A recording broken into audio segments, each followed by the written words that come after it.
Some of the highlights in terms of that redesign is obviously the new sporty exterior. It's a nice sleek package, a little lower in terms of the roof line, a little wider towards the rear, put on 19-inch wheels, and it gives it a little bit of a performance feel for a Prius, kind of a surprising design.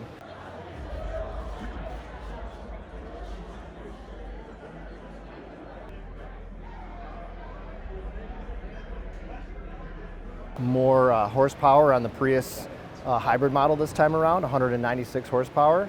And then on the Prius Prime, we're going to increase the range. It's going to get you 50% more pure EV range for zero emission driving on that plug-in model.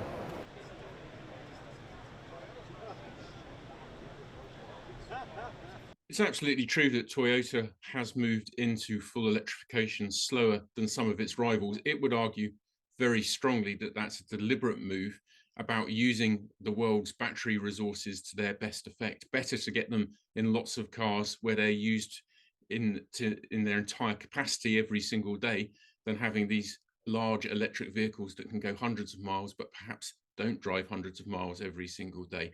But the market has moved. Toyota is reflecting that to some degree with this Prius, but more so with this onslaught of electric vehicles that it does have coming between now and the middle of the decade, when it really will catch up with its rivals. You have a great one. You too. So are you? No, go ahead. Yeah. Are you next?